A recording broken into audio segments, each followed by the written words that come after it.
চাদরে মুড়িয়ে নীরবে প্রতিবাদ করছে বাবা। এসব বিস্তারিত জানার চেষ্টা করবো ওনাদের কাছ থেকে। আচ্ছা কি তো আপনার নাম কি? সময় মতো টিকা দিবার পারি নাই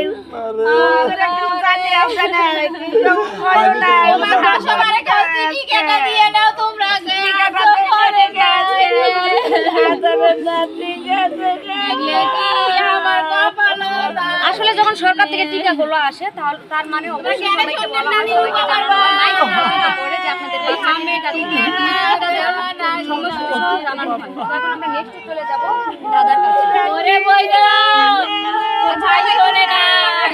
দশবারে কইছি আমি টিকেটটা দিয়ে নিয়ে আইসো। আজকে এই খাওয়াটার এই দশা হইল না। এটা আসলে তোমরা দেয়া আমাদের তোমরা ভুলের কি কারণে করবেন? কি গন্ডার ভাইয়েরা পনিরুপমা মাসকল মা আমরা গরিব মানুষ আরে ডাক মনিরুপমা কইরা আল্লাহ গো গারে না।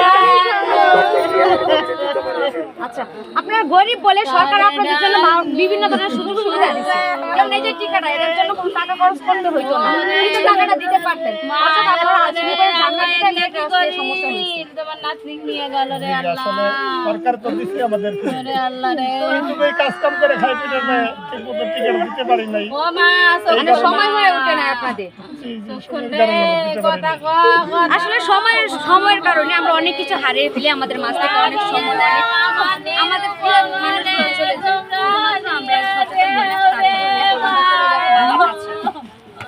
তোমরা আনিয়ে দাও, আমার ব্যাগ আনিয়ে দাও। তোমরা কি করলেন না, কি করলেন না? এখন ভাইবে কান্না চলে গেল, সময়টা ছিল আমাদের কাছে, না,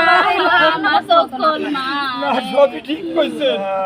সবচাইতে বড় ভুল জানেন, আমরা ফ্যামিলিটা যারাই আছি সবাই মূর্খ। এই সামান্য একটা সুই না দিলে যে আমার মেয়ে দুনিয়া ছেড়ে চলে যাইব, আমিও বুঝতে পারি নাই। আমার ফ্যামিলি কেউ এটা বুঝবার পারে নাই রে মা। আজকে তুই আমাকে তুই চলে গেলি। আচ্ছা, আপনি তো মা ছিলেন, আপনার তো একটা দায়িত্ব ছিল যে আপনার ওরে বইলো রে, দশবারে কইছি তোমরা মেট্রিকের না দাও, এই একটাও বেরাছো পারে নাই রে আল্লাহ।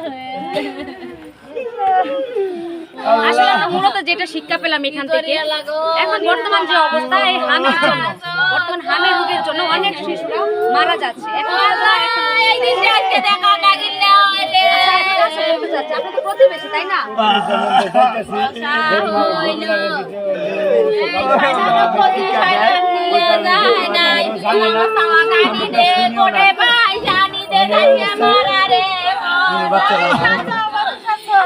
ওরে বইলো রে, তোমরা নিয়ে আমার সমস্ত কাজ বইলো রে, ছুটে গেলে আমার আমার কথা শোনে নাই। আসলে এখানে এসে একটা